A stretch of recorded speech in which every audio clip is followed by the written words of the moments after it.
Good evening, everyone. So we will be starting today's meeting. So anyone who wants to give their presentation, please raise your hand. We'll go in accordance to the raised hand. I can see only one raised hand.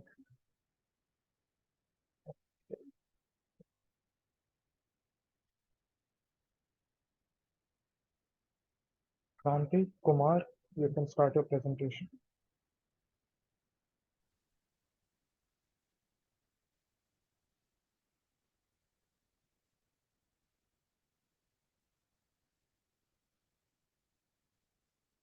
You are not audible, Kranthi. Yeah, Yes. I can't able to share my screen. Again, try again. Yeah, now it's working.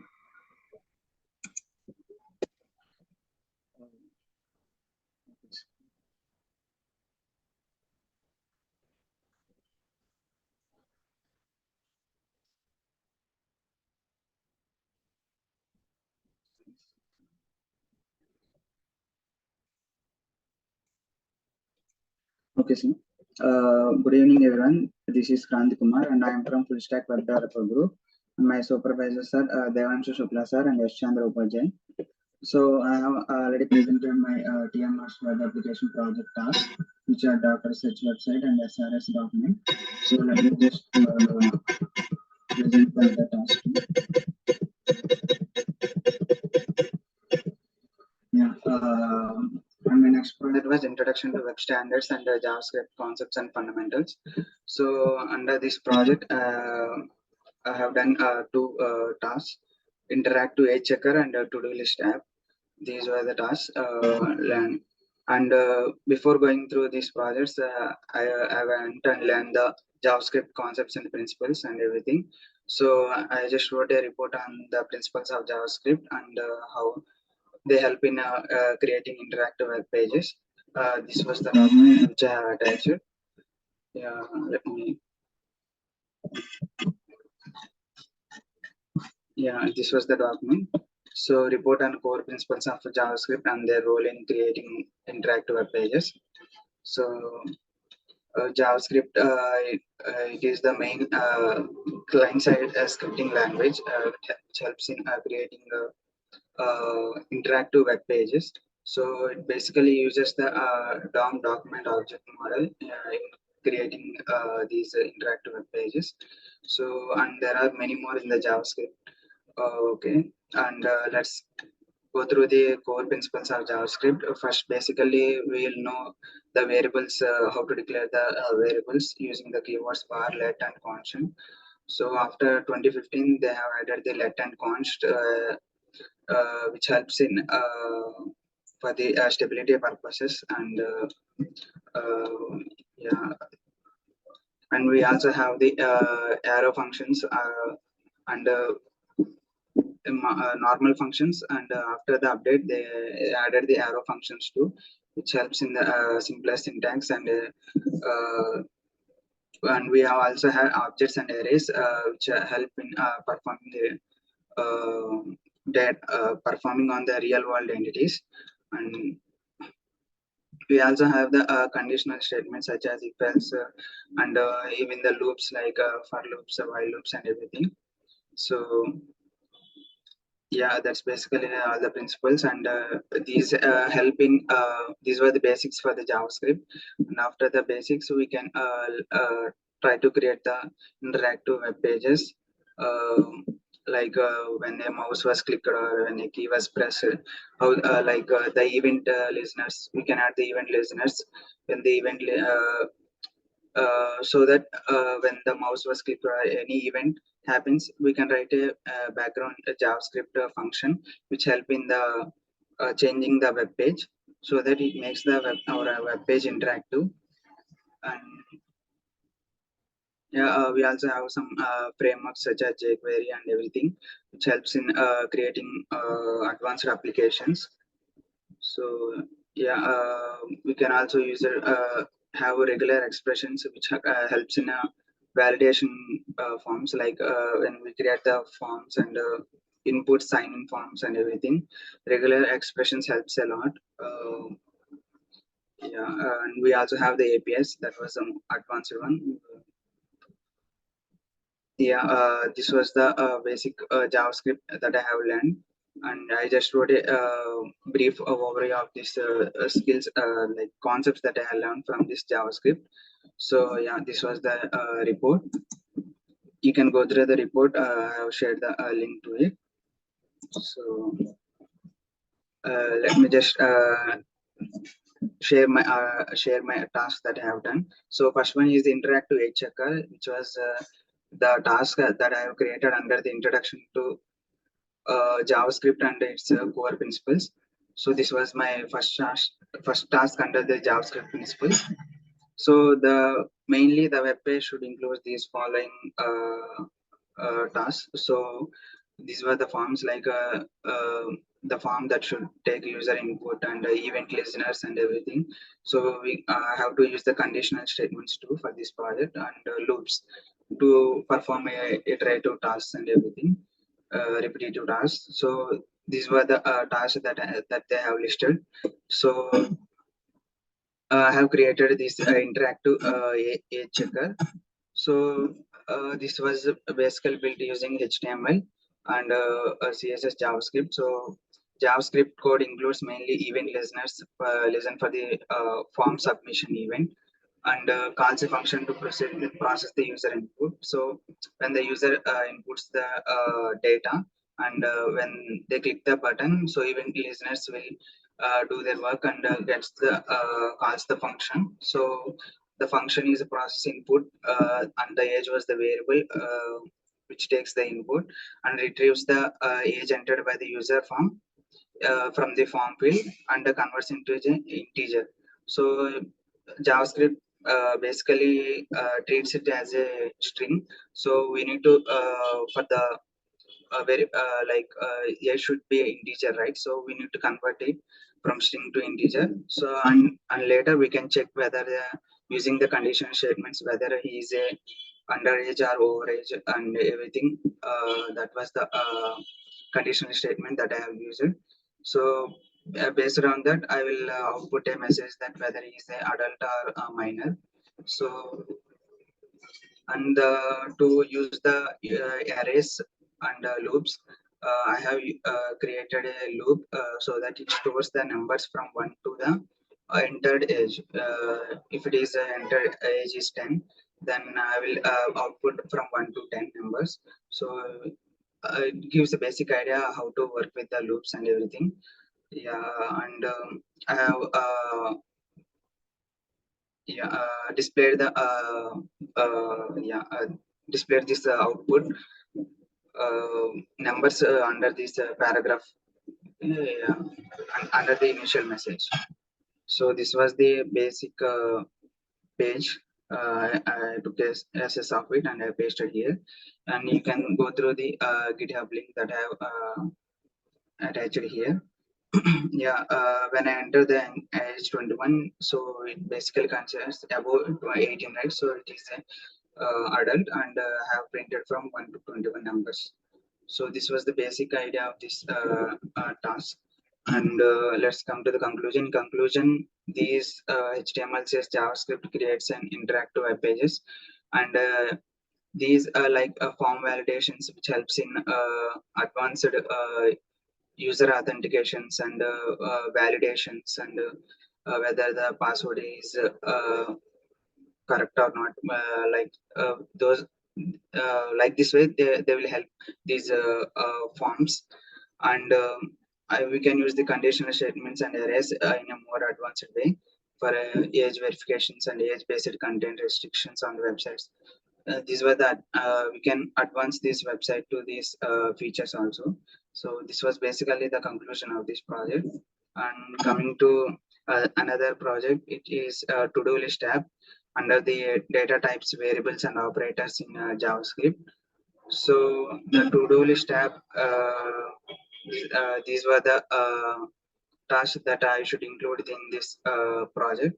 So declaration of variables, use of operators, and the comparison logical operators, and everything. So basically using the operators. Yeah, may This to-do list app is built using HTML, CSS, JavaScript, and main focus is utilizing the local storage to save and retrieve the tasks.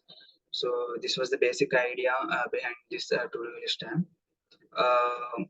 The app which is used for managing all your tasks and everything, like adding the tasks, deleting the tasks, or making the task mark as done and completed, like that. So this the main important feature is use of local storage to store the list of tasks even when the user refreshes the page, so that he can see the previous added list items before. So it basically helps him. Yeah, this was basically the idea of local storage, helps in retrieving the task. And yeah, the feature greatly improves the usability application and provides a better user experience. And this code mainly uses the event listeners and DOM manipulation to dynamically add and remove the task from the list. So yeah, the HTML code creates all the layout for it, and the CSS code sets the all colors to it and background and everything alignment. And the JavaScript code has the functions and event listeners to render them on the web page from the local storage. Yeah, and the main two functions are called when a add button is clicked, that creates the new list item and appends to the unordered list. And when a close button is clicked, it removes the corresponding list item from the unordered list. These were the main two functions that I have used in the JavaScript code. Yeah, this was the interface of my to-do list app. I have provided the GitHub link. You can go and check it. Yeah, let me just show the to-do list app.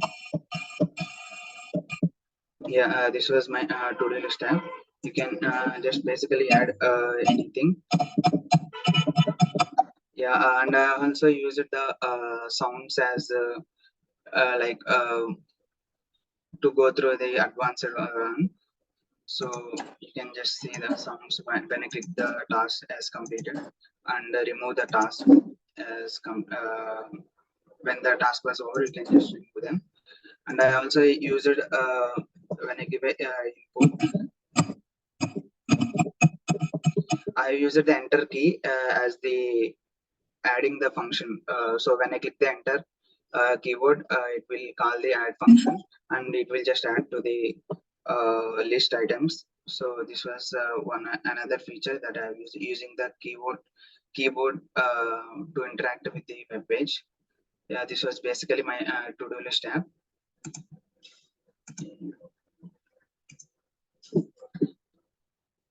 And coming to conclusion, this was a very functional to-do list app, and this can be extended and customized to different requirements, such as adding the reminders and providing email reminders or anything.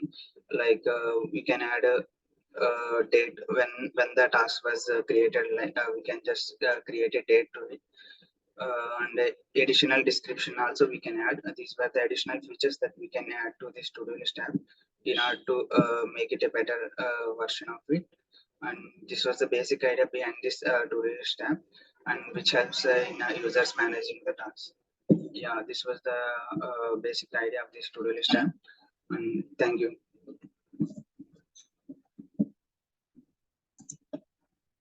Yes. Okay, so Kranti, firstly, you explained two tasks, right? One was your to-do list app, another one was your Interactive age checker. so Interactive A age checker. checker was the demo for the report that you had given, correct? Yes. Okay, so for your first task, was the report for JS concepts and principles, or was it just introduction? No, sir, like just introduction of the how the JavaScript principles and everything. So I Oh, just wrote a report on it. okay. So it should have been in a PPT format firstly. Okay, it's fine now that you have done the report, but if you're giving a presentation, it should be in a PPT format and it will be easier for you to see, a report doesn't look good. A report, you only give a report to a person when you have the technical requirements. So for introductions and all those things, you don't write a report now. Okay. Yes. So for PPT, so you had to make a PPT of introduction to web standards. Now that it has been done, it's fine. Secondly, in the to-do list tab, that is data types, variables, and operators. You could have see.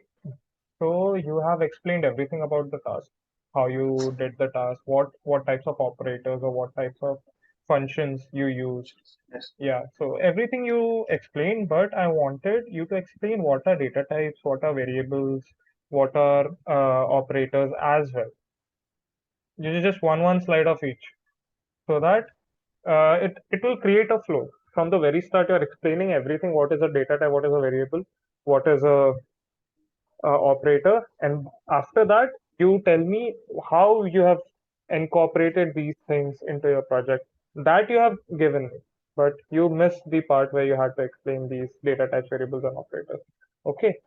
At Yes. this at the same time, I had given a review to you that do include question and answer, reference slides, end slide. So you have included a conclusion slide. That is fine. Do Yes. include a question answer slide. There's one slide, just write Q&A. Okay. Ask people if they have any questions over it, so that it will create a opportunity for you so that people can learn from you if they don't understand something. Okay. Secondly, a reference slide will do wonders. Why? If somebody wants to visit the information that you have provided in the PPT and they want to learn from there. So that reference slide will do wonders for them. Okay. And in the end slide, do include your contact information. So it will be more professional in a way that people will be able to contact you if they have any doubts and all. Okay. So I have included the Trello handle here. Yeah. Fellow handle you have included. This slide is perfectly done. But I want you to at the end add a slide saying thank you. This is my contact number. This is my Gmail ID. So if anybody wants to contact you, they can go through those two things and they can try to contact you through those. Okay. Yes. You can put that Trello ID over there as well. Okay. At the end of the slides. Yes. At the end of your presentation. These are some constructive criticisms that I wanted you to take a look at. Okay. Overall, the tasks were done beautifully. I liked your task. You put some efforts into those. Okay. So try to improve on these minor things. If you Yes. improve on these minor things, you'll do wonders ahead. Okay. Yes. Thank you. Thank you, sir.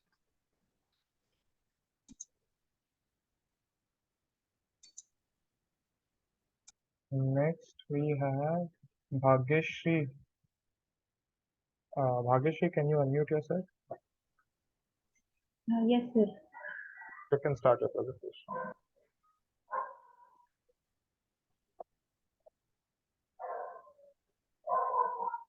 Is the screen visible? Not yet. No, yes, now it is visible. Do turn your camera on as well, Bhagyashri. It will Yes, be sir. required.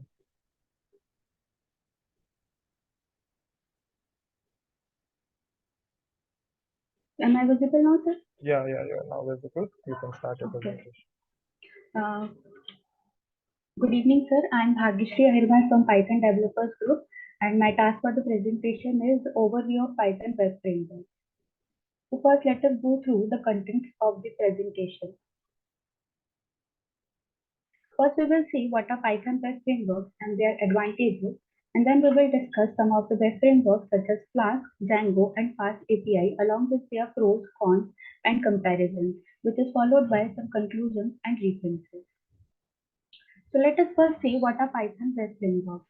Python web framework is a collection of packages or modules that allow developers to write web applications or services. With it, developers don't need to handle low-level details like protocols, sockets, or process or thread management. This is because these frameworks provide tools and libraries to simplify the development process.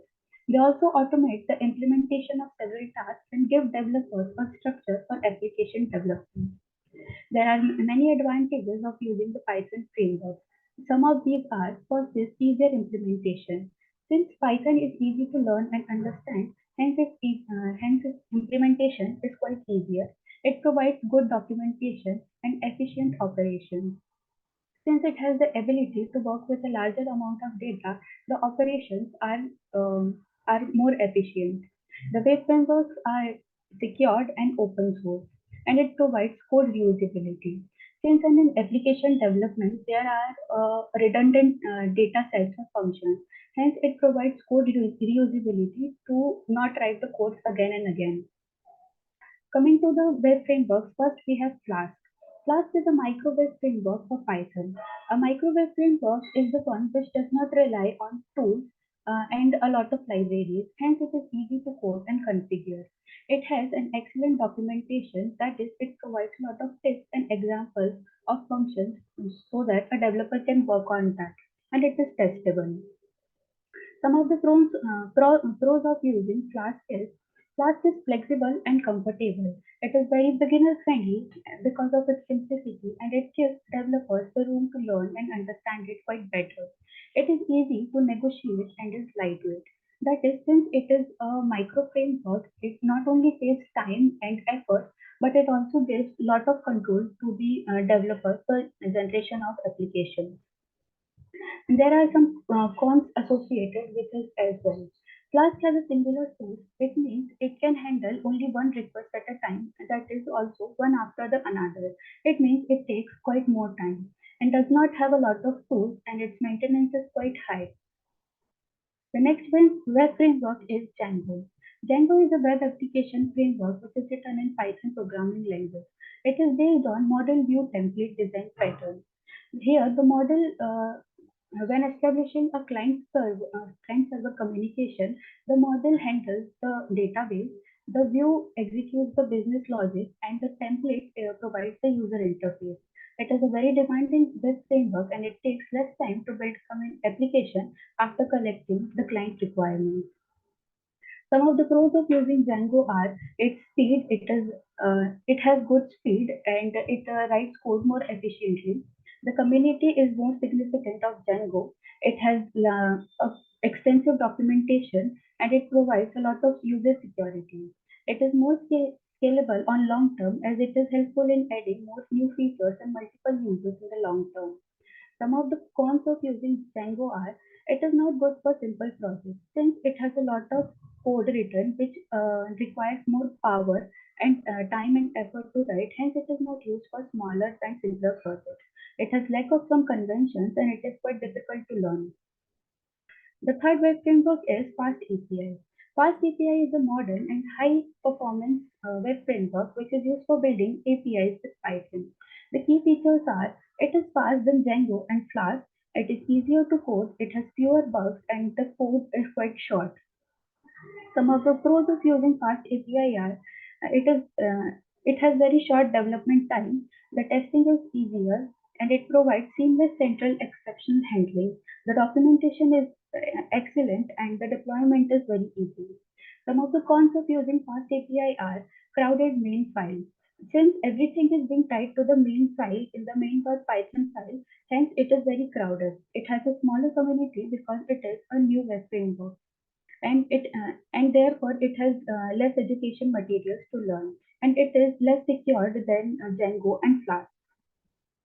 Coming to the comparison, on the basis of packages, we can say that Django has a lot of packages, and then the package and Flask and Fast API are minimalistic frameworks.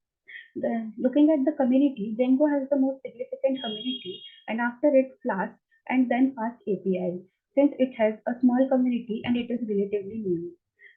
Looking at the performance, Fast API is the leader because of its speed, and next is Flask, and then Django. Flexibility. Flask is more flexible than Django, and Fast API is more flexible code-wise and doesn't restrict the code layout. Looking at the job openings, there are more job openings in Django, and then in Flask, and then finally in Fast API. On the ease of learning, Django is very difficult to learn compared to Flask and Fast API. Then Flask is easy and straightforward to learn, and while Fast API is the easiest if you are starting with web development, but it has a very few online resources. Hence, we come to the conclusion that Django is perfect if you want to build a robust full stack website because it has several functionalities and works very well in production. Flask is ideal for machine learning engineers or developers who want to quickly prototype a web application and build API easily and quickly. And Fast API is perfect if you are looking for speed and scalability. Here are some of the references for the presentation that I have used. And if there are any questions, please feel free to ask. And that's all from my side. Thank you. Okay, Bhagyashri, that was really well explained. You had covered all the points that I wanted you to cover. Even the job application part, that was a good point to cover. And I have a question for you. So, if there's a dietitian who has multiple reports coming from different patients, so he has to see blood reports of different patients, and he has to recommend the diet, and he has to see whether the diet has worked through those blood reports. Okay. So, what kind of framework are you going to use for this? So for that, we can use Django. Okay. Is there any why did you prefer Django? Is there any logic for that? Sir, because it has more tools and libraries to build up more functions over there. And it is more secure. Like Fast API is a little less secure, and it is in means it will require a lot of functionality. So it is a larger project, hence Django is used. Okay. Okay, Bhagyashri. That was a good presentation from your side. Keep it up. Thank you for your presentation. Thank you, sir.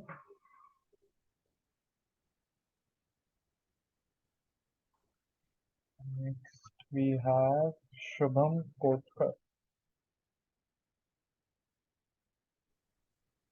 Sir, I have one query. Can I ask? Yeah, you can ask for the query. Sir, today I have received a scheduled presentation mail on my previous topic, but I have given that presentation in yesterday's Scrum meeting to Yash Chandra sir. Okay, what was the topic? Can you tell me again? Integrating Django with REST framework. I am from Python developer group. Okay, okay. Integrating Django with React front-end application. Okay. Okay. Also, I am not getting scored by up till now for that. Okay, so guys, Shubham, do remember that you will get the score within 48 hours. So if you don't get the score within a day, it's fine. Okay, don't worry about it. Okay. And at the same time, I'll see to it that your presentation that has been scheduled for today, it gets cancelled out by the backend team. Okay. Okay, sir. Any other? So you have no presentations sir. tomorrow? No, no. Yes, okay. Sir. Okay, don't worry about it then.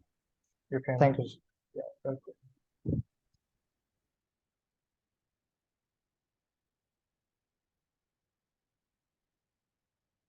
Anyone else is remaining for any presentations today?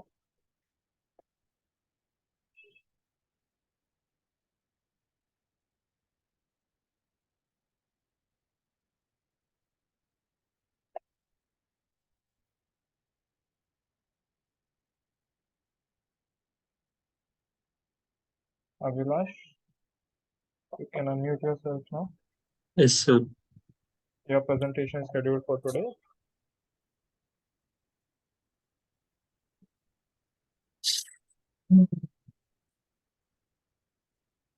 Can I present now, sir? Yeah, you can present. How many presentations are scheduled? Sorry. How many presentations are you going to give today? This is first time. So first, you only have one presentation. Oh, sir, I didn't got any dates, sir. Okay, it's fine. I'm asking how many presentations are you going to give right now? 1, 2, 3, 4. I have 4 tasks, sir. This is first time. Okay. You can start. Do turn your video on as well. Is my video visible, sir? Now it's visible. You can start the presentation. I am working under internship of full stack web developer. My name is Abhilash Naik. My team leader is S. Chandra Upadhyay. I got 4 tasks till now. First one is doctor appointment page, SRS document, JavaScript concept, and JavaScript interactive web app. The task 1 is doctor appointment page. I have created the UI using Figma. This is the Figma part. And I have created the database in PHP admin. This is the database part. I have written the backend code using PHP.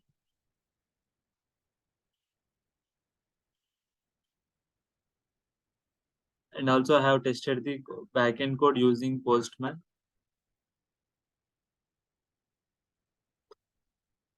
After that, connecting front end and back end using jQuery code. And also I have done the hosting part in 00 web host. And the second task is SRS document. The SRS document creation process involves several steps, including defining the project scope and listing functional and non-functional requirements, and other things and finalizing a SRS document. The process starts with reviewing relevant discussion videos to gather details on software requirements and end with finalizing the SRS document and sharing it with the development team. The software requirements are parallelized based on their importance and urgency, considering the criticality of the medical domain. The SRS document is reviewed and refined with the stakeholders to ensure that it meets their expectation and is finalized before the development process. And model for the TM master web application, patient appointment registration process, fill the evaluation form, join, select the package info, and these are the steps involved in this. And the task 3 is data types, variables, and operators in JavaScript. What are data types? String, a sequence of characters enclosed within quotes, and numerical values including integers, decimals, and not a number. Boolean, it is a true or false value. Null, a value representing nothing, empty or undefined, is called null. And undefined, a variable without a value assigned to it. Object, a complex data type used to store for collection of data, including functions, arrays, and other objects. Variables are used to store data values in JavaScript. They can be declared using the var, let, or constant keywords. Variable used to declare a variable within a functional global scope. And constant used to declare a variable with a block scope that cannot be reassigned a new value. Example, variable a is equals to 5, let z is equals to 6, constant m is equals to 10. And these are the examples. Operators. First one is arithmetic operators used to perform mathematical calculation, including addition, subtraction, multiplication, division, modules, and increment or decrement. And the other one is comparison operator, used to compare values and return a true or false value, including equal to, not equal to, greater than, less than, greater than or equal to, or less than or equal to. And in arithmetic operators, used to perform mathematical calculations, including addition, subtraction, multi-logical operators, used to combine multiple conditions and return a true or false value, including and, or, and not. And assignment operators is used to assign values to variables, including equals, plus equal, minus equal to, and multiply equal to, divide equal to, and other things will be follows. And this is the example here. Express is equal to y into z and an m. And the task 4 is learning JavaScript and making a web interactive project. After learning the JavaScript, I built a web interactive project like this BMI calculator. It is a simple project, and the codes. This is the code for CSS styling. The CSS selectors are used to targeting specific HTML elements and apply styles to them. Some of the commonly used selectors include element selectors, class selector, ID selectors, and attribute selector. CSS properties are used to define the usual style of HTML element. They, they include things like font size, color, background color, margin, padding, and border. These are the types of CSS properties. And values are the settings that can be applied to CSS properties. For example, the font size property can be have values like 12 pixel, 1.2 m large, r large. And the following is HTML code, and the screenshot is JavaScript code. Thank you.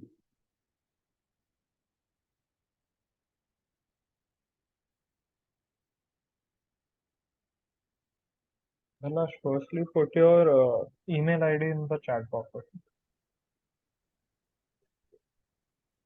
Okay, sir. And secondly, this is not how you have to give your presentations. Okay, this is the first time you're giving presentation. Yes, sir. Okay, so firstly, there should be an introduction page where you have to give your name, your batch name. So if you came in February, that is 16 February 2023 or whatever. Okay. Okay. Firstly, that. Secondly, everything that, so you have given the doctor's appointment webpage, SIS document, data types, variables and operators, learning JS, correct? So for docs, let's go for doctor's appointment webpage. For doctor's appointment webpage, firstly, you had to make a story. Suppose you can make a story of, so there was this doctor that we met who wanted this out of our project. So we had made this. Okay. Create a story would do wonders for the audience to grab their attention. Okay. Secondly, all the things need you have attached screenshots and all that is fine, but I need to show you. You need to show me a demo as well. Every time you do a task, there should be a demo that you need to show in the presentations. Okay.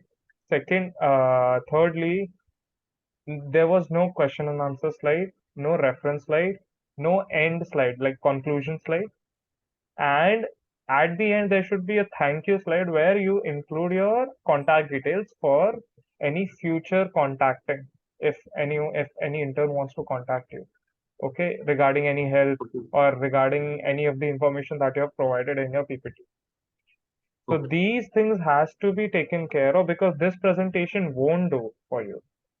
Okay, this presentation is, so you'll only get 20, 30 out of 100 if you give these kind of presentation, which is not up to the mark. Okay, so try to improve these. I'll give you a review of your presentations on the email itself. Do read the review. Okay, try to improve on all of those things because you have not given demo for doctor's appointment webpage. You have not given demo for SRS document. You have not given demo for data type variables. So you just came and read the presentation. That should not, that is not how we want you to do things around here. Okay, try to improve on it and do give demos of your task. If you have done any task, you'll only be scored once you give a demo. Okay, because without the demo, you can just read everything. There's internet. You can just get things on the internet and you can just put it in the PPT and you can read it. So it will not tell us what you have done in the task. Okay. That is all from my side, Abhilash. Have you put your email ID in the chat? Yes, sir. Okay. Okay, Abhilash. Thank you.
Okay,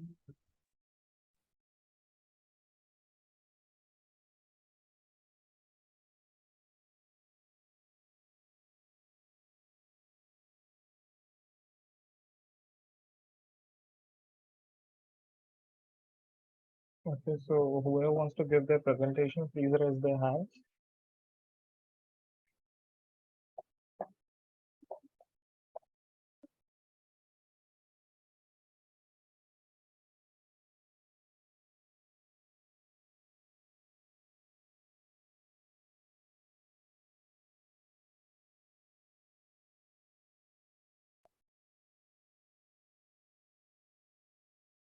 No one wants to give their presentation.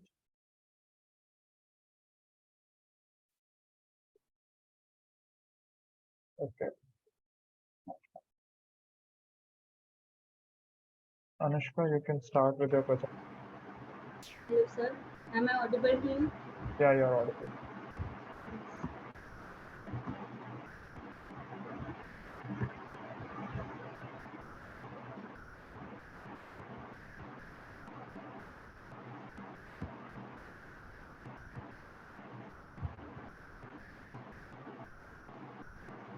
Sir, is my screen visible?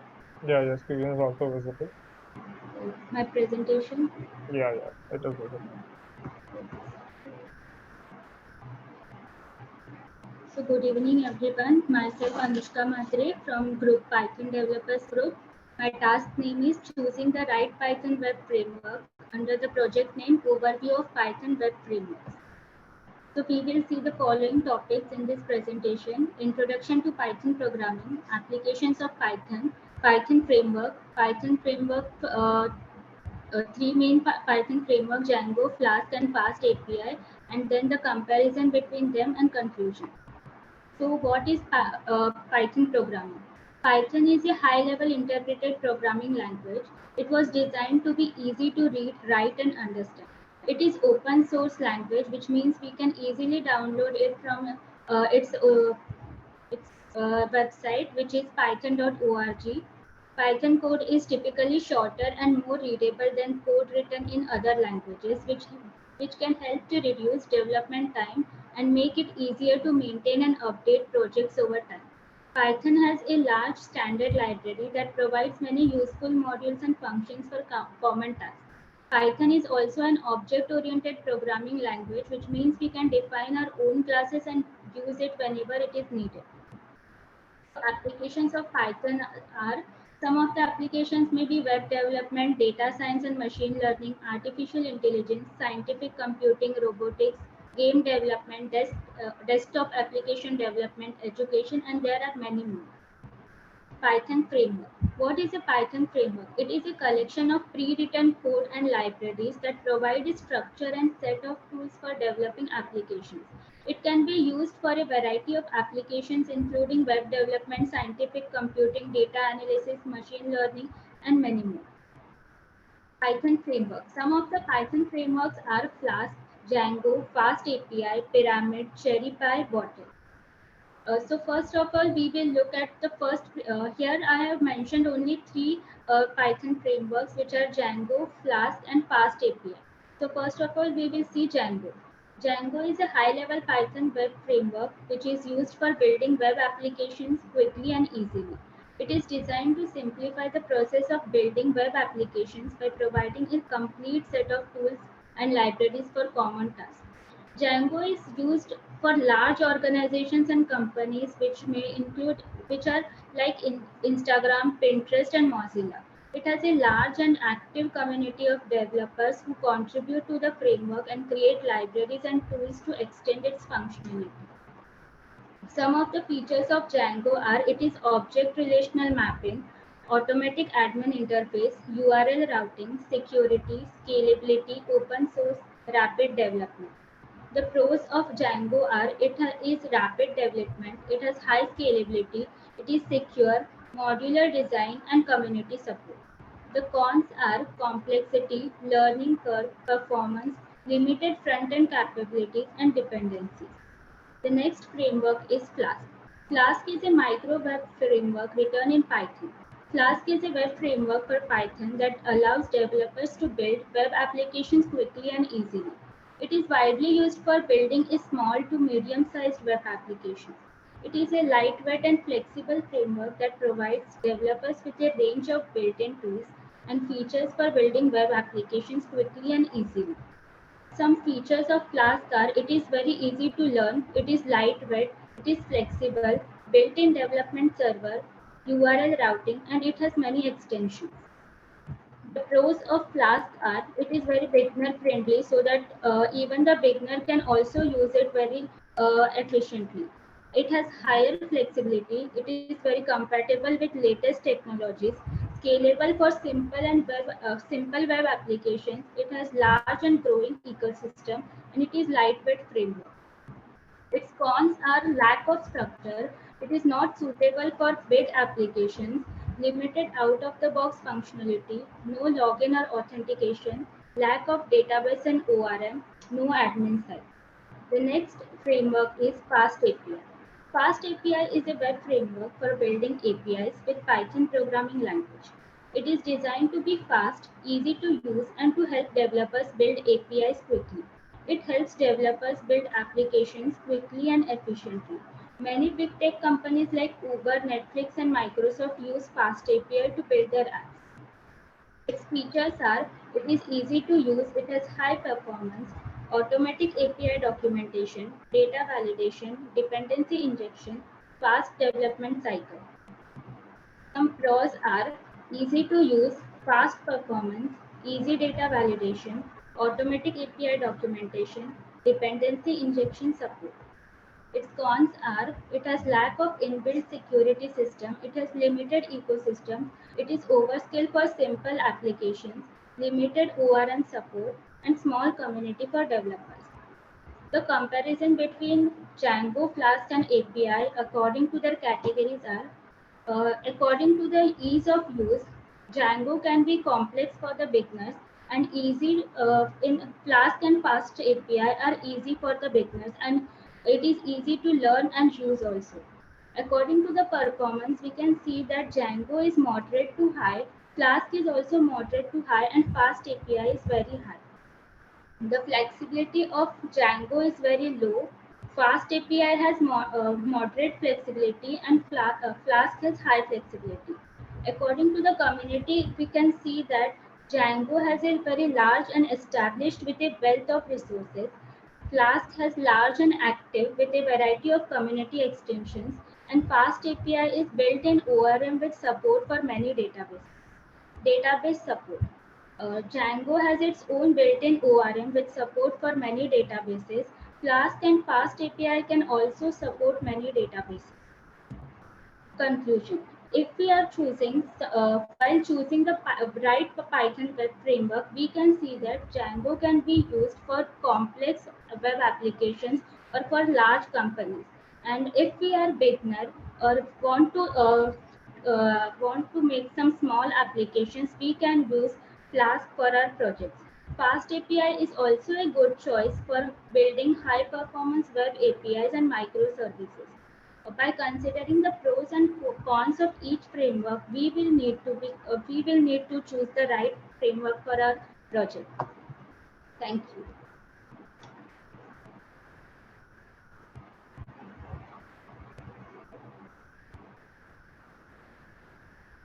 Okay, so Anushka, firstly, the presentation is fine, but I have a question for you. Can you answer that? Yes, sir. So, suppose there's a dietitian, okay, and he has multiple patients. So he has to go through their blood reports to get to know whether the diet is working or not for those patients. Okay. And he has to have all those blood reports. He wants to compare those blood reports and everything. He wants that on a web page. So which type of framework are you going to use for that? Sir, I will use Flask because it is used for smaller applications, and as a dietitian, it is a single person, so will not need a large application to build, so he will use Flask. Okay. Okay. Thank you, Anushka. Next time, try to summarize the information in the slides as well. Okay. There's too much information in the slides. Okay. Yes. Thank you.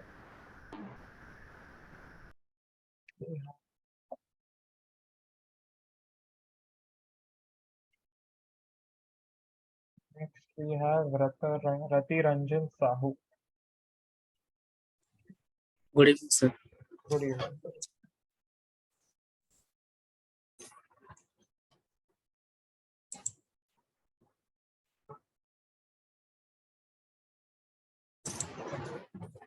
Sir, is my screen visible? Yes, it's visible.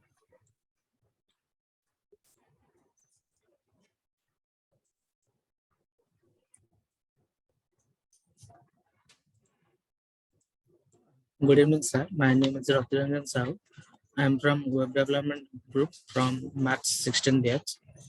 Today, my presentation topic is data types, variables, and operators in JavaScript. First of all, we'll understand what is JavaScript. So, JavaScript is a dynamic programming language which is used in basically used in web development purpose. It is a high-level and interpreter language, and it is used along with HTML and CSS to make the web page more dynamic in nature. Next is what are the uses of JavaScript? There are many uses of JavaScript, such as mobile application development in Android as well as iOS app development. There is a huge demand of JavaScript because it gave a additional feature of more dynamic to the application. And then next is game development. Uh, Today, nowadays, there are more presence of online games in Play Store as well as Apple Store. There is a vast use of JavaScript in those game development, as it is a real-time based application. Next is automation and scripting. JavaScript is used in server-side scripting, so that it because it takes less time by the developer to develop the server. So coming to the main topic, what is data type? Data type is referred to specific type of data. That means data can be of number, or data can be of a string. There are so many types of data. In programming, data types refers to specific type of data that can be stored and manipulated by the programming language. Next, uh, in JavaScript, there are so many data types, such as first we see number data type. The number data type is referred to represent positive or negative numbers, and floating value numbers, and exponential numbers. There you can see in the example in JavaScript there is a var a equals 20. It is an integer data type, and in var b is 80.5. This is floating point number, and you can see in third and fourth there is exponential notation, that is 4.25. Sometimes we need to represent a huge number. So in that case, exponential notation can play a big role in that. So all those integer and floating point and exponential comes under number data type. Next we have is a string data type. String data type is used to represent the text. I mean, the text can be represented in inside the single quote or double quote. You can see the example here. Has stores the value of high there. You can see high there is present inside the single quote. Uh, in the second example, you can say there is double quote. This single quote or double quote does not make so many difference. This both can be used in string data types. Next we have is Boolean data type. Boolean data type only stores two value, either true or false. Boolean data type can be used in when a condition arises, whether you want to go to outside or don't want to go to outside. So the question has two answer, yes or no. In that case, Boolean data type is used. Here you can see we have is reading equals to true. This means yes, I am reading, and it is a Boolean data type. Next is false. Where is false. So this is example of Boolean data type. Next, we have undefined data type. Undefined data type is such a data type in which let I declare a variable and I left that variable as it is. I didn't assign any value or any expression to that the variable.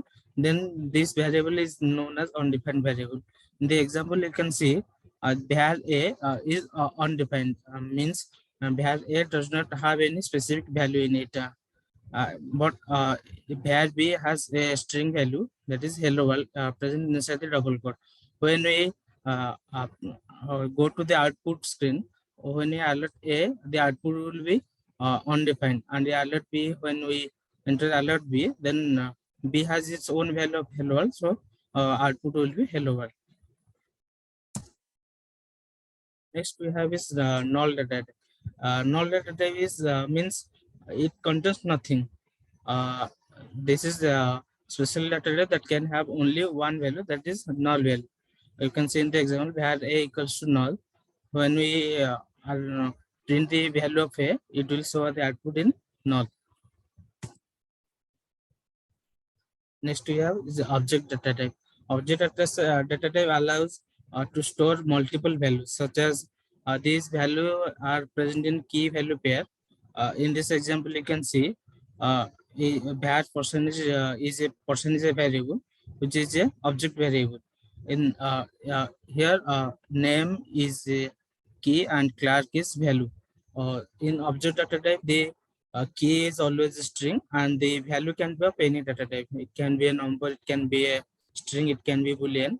In this example, you can see all the here in person variable, there is three keys: name, surname, and age. All these are string data type, and the values are: for name the value is Clark, for surname the value is Kent, for age the value is 36. Which means the keys are only can be a string data type, and values can be any data type. When we next next is array. Array is referred to store multiple values. What difference between object and array is, object stores the values in key value pair, but array doesn't have the key value pair. Array can store multiple type of data type in its uh, here is for variable colors. There are so many colors in the present in square bracket. This means this is a array, and the array values are present inside array as per their index, and the index start from 0.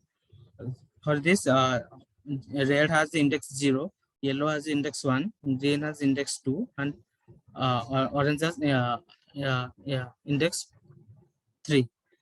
So when we want to access the value from array, so we can put the variable name, and inside the square bracket we can so put that index number. Let's say we want to get the value of first variable, then we will use alert, then its variable name, and inside the square bracket we can use the index number of that variable present in that array. So in red, in this variable colors, red has the index value 0. So we add 0 here, and the output is red. So in this way, the values of array can be accessed. Next is a function. Uh, Function is a callable object that executes a block of code, which means function have a block of code inside it, and whenever we want to use that function, all the code inside the function will be recalled by the function, and the value will stored in that variable. Uh, uh, for example, uh, mm, if in a program we want to add two numbers multiple times, so without executing multiple times in our code session, we can add the addition in a function, and when we require that addition, we can call that function itself, so that the addition will be called by the function. Here you can see in the example, greeting is a function variable. In function, this is the declaration of that function. Then inside the function we have written hello world. So this means when the function greeting will, the variable greeting will be called anywhere in that program, then the function is recalled. Then inside that function, whichever code block of code is there, the block of code first executes, then the output will be stored in that variable. Here we can check the by using type of operator, uh, we can check the type of the variable greeting. When we allot type of greeting, the output will be a function. So this means this is a function data type. And when we recall the variable greeting here, alert greeting, then the output will be hello world, because the function which is stored in that variable is recalled, and inside the function we have the value return hello world. So, so next is variables. Variables is such as example that suppose we want to store something, we need a container for that. So variables act as a container in programming language. Uh, Variable is pointed to the location where the data will be stored in the memory. So whenever we declare a variable, it basically occupies the memory and its location. For all the data set, there is different values of the data, the size of the memory required. So in computer programming, variable is named as location memory that stores a value. So the variables are used to hold data that can be manipulated and processed by a program. So when we require to perform our tasks in programs, so we can store the values in variables. So when we by using the variables, we can access the data stored in that variable. In JavaScript, there is three type of variables. There is var and let and constant. Var and let is almost same. Var is used from the origin of JavaScript, but there is a little confusion of storing a variable in a var keyword. So to imitate that confusion, the let keyword has come. Inside the let keyword, we can store any data inside that, and the constant keyword is used to store a constant value which cannot be changed further. You can say var message is a variable, and that keyword is var and store hello world, count is 10, and constant pi value is always constant, so this cannot be changed. So this is stored in the constant keyword. Next is we have operators. What are the operators? In a program, we have to calculate multiple arithmetic problems. So to calculate those arithmetic problems, we need use of operators. You can see the definition. An operator is a symbol that tells the compiler to perform specific mathematical or logical functions. For example, we have a plus b equals to c. In this, the plus is operator here, and a and b is act as operands. The operator will perform the arithmetic or logical problems for those operands which is used, and the value uh, which is the outcome of that operator operation. This is stored in another variable. It's called c. Here a and b are called as operands, and plus is act as operator here. So in JavaScript, there are so many types of operator. First of all, we have arithmetic operator. Arithmetic operator used to perform arithmetic calculations, simple arithmetic calculation. For example, you can say 3 plus 5, the output will be 8. This is the list of arithmetic operators. This is the plus operator, which adds two numbers. This is the subtraction operator. This is the multiplication operator, and this is the division operator. There is a basic gap between division and modulus operator. When we use division operator, the result will be the returns the remainder of sorry. When division operator is used, it will give the it will divide the left operand by the right operand. But when the modulus operator will be used, it will give the remnant of that operation. Uh, Another we have plus operator. It is known as increment operator. it is increase the number by one value. Suppose we went to 2 plus plus, so the result will be 3. And opposite to that, we have decrement operator. It will decrease the value by 1. Next, we have assignment operator. Assignment operators are used to assign values to that variable. Suppose in basic example is const x equals to 5. This means the 5 is assigned to the variable x, and the assign is done by the equal operator. So equal to is act as assignment operator here. You can see the list of assignment operators here. Here we can see assignment operator. For example, a equals to 7. So this means 7 is stored inside a.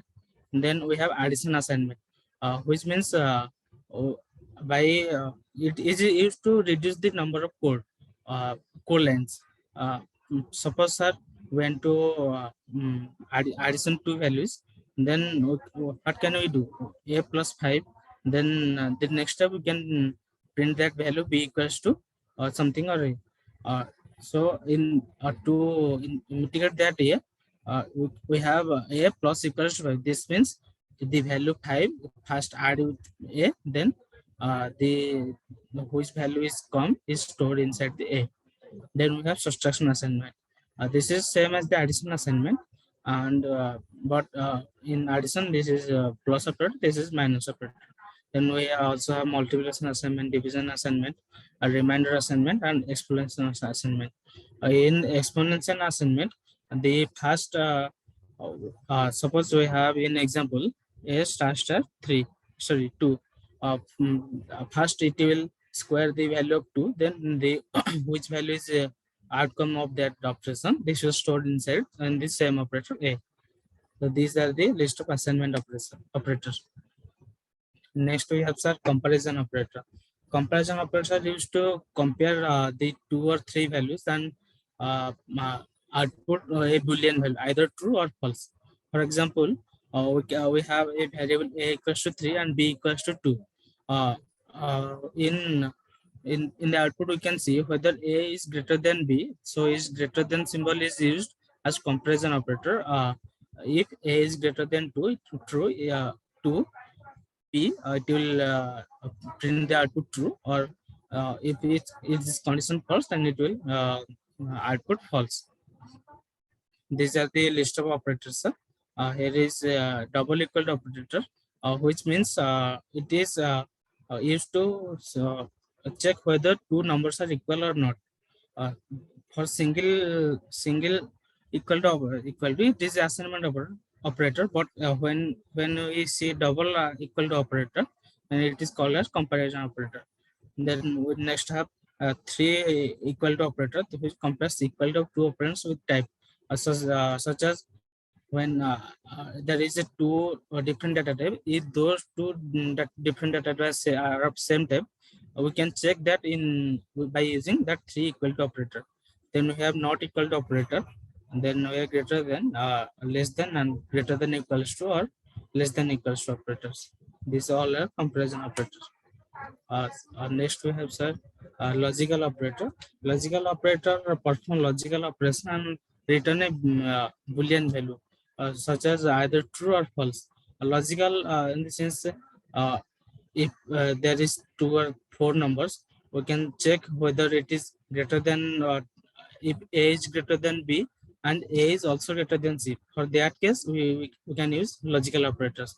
There is 3 type of logical operator. This is logical and, when two of these condition are satisfied, then it will return true, or else it will return false.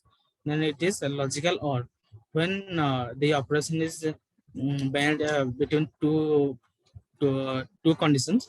If one of the 2 condition is true, then it will be true.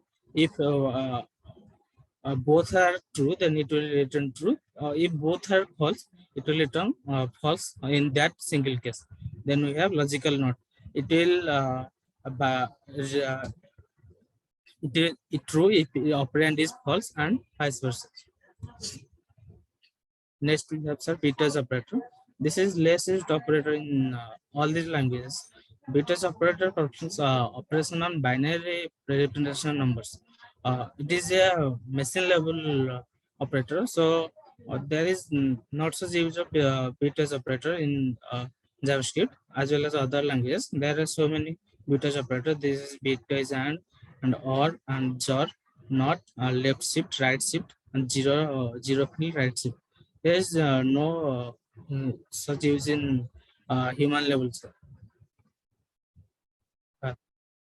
Q&A. If I have any question, you can ask me. This is my contact number. If anyone can try to contact me, this is contact. Thank you, sir. Okay, Ratiranjan, firstly, there was no demo for the slides. You had to make a demo, correct?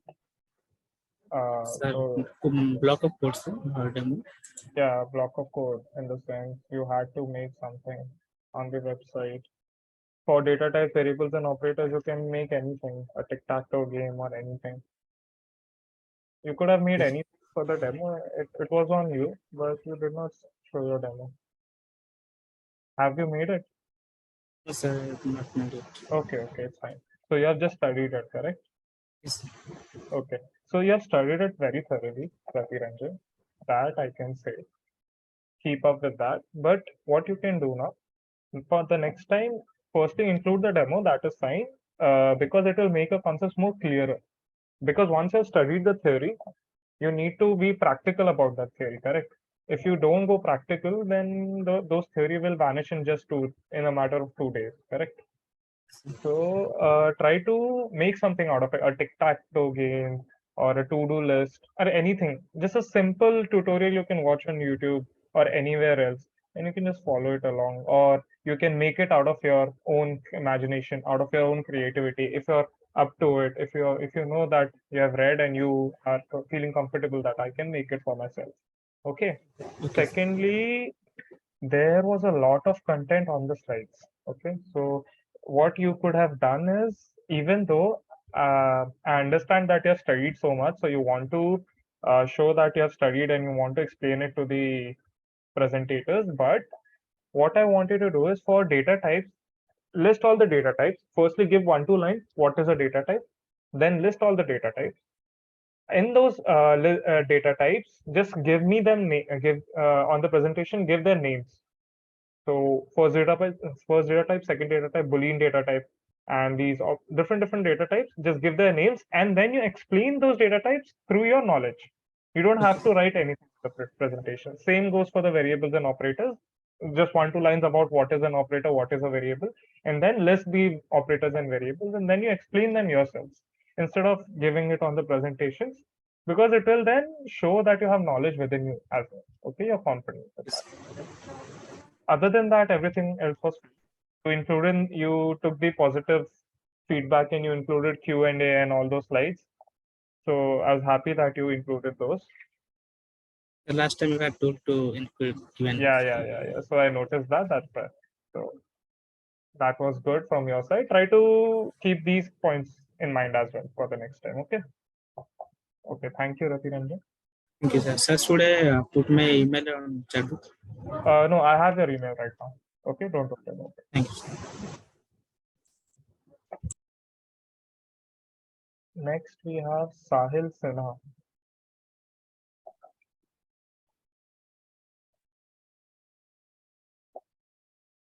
Hello, good evening. Good evening, Sahil.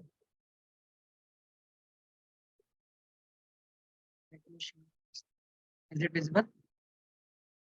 Yes, your screen is visible, but there's no, yeah, the presentation is also there. So what is the topic? Create login registration first. Create login. 1 minute. Yeah. Let me take down the topic. Okay. Okay, you can start now. And Sahil, do put your email ID in the chat. Okay. Okay. You can start. Okay, after presenting. Yeah, after presenting. So my task is create login and registration REST API using NodeJS, ExpressJS, and MongoDB. So what is REST API? REST API is basically stands for representational state transfer. It uses basic HTTP requests such as get, post, put, delete, patch, update, and So it acts as a bridge between the application and the programmer.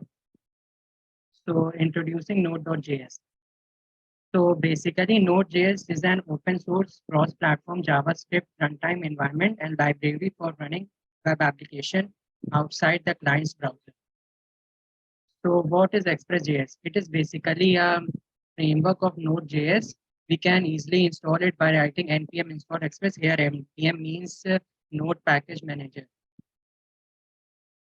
So it is basically a application framework which provides a robust set of features for web and mobile application.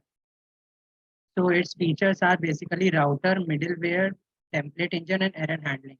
We can easily use the route handling user by using the router function and writing the HTTP request, such as in this example, I've used get request and sending the request and getting the response. So here the basically objects are used request and response.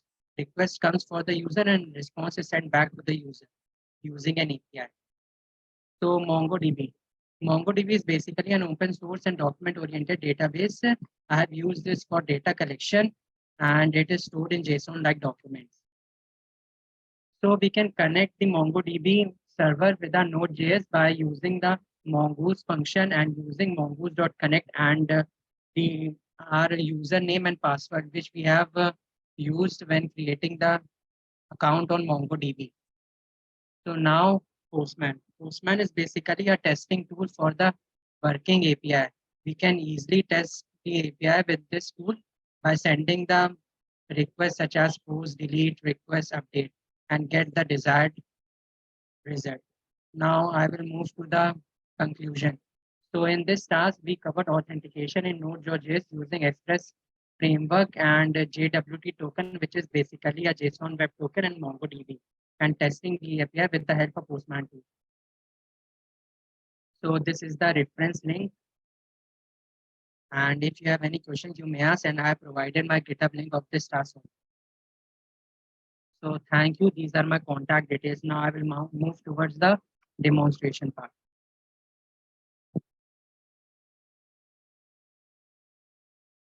So I will run the terminal and write npm start to start the server.js. So server started and connected to the database. Now moving on to the Postman tool. So first we will post a request in which we need to write the name, like I'll write Rohan here. Rohan Singh. And so this one is, I will use my email to send the OTP. And I will set the password. Now we'll send the request.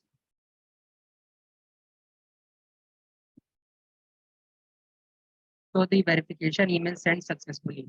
Now we'll check our email.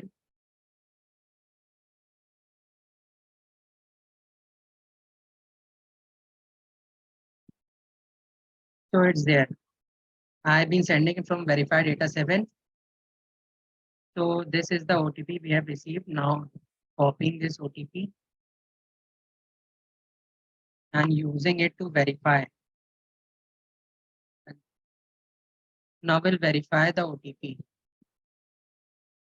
So if we remove J and write L here, so it will show valid user not found. So sorry, I have used wrong email here.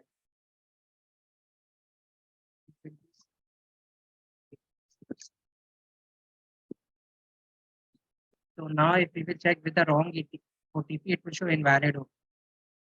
Now it was J here. So we will write the correct OTP and it will show email verified successfully. Now we will check the login by logging in the user. So we will write here our email and our password, which was this, and copy it here.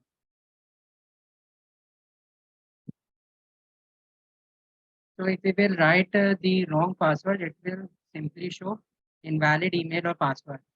Now, if we write the correct password, it will generate a JWT token. So JWT token is basically a JSON web token, which will be further used to transmit the information securely between the parties. So now we can easily check our data in the MongoDB. Let's just refresh it.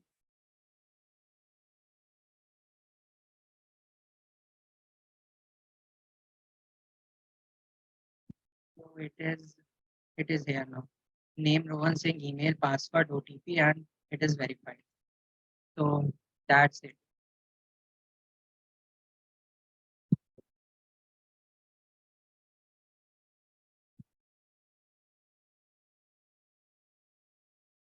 Sahil, the presentation was fine, but I feel you rushed it. So can you show me, present your screen again? Show me the PPT topic. Just Yeah. Is it visible? Yeah, it's visible.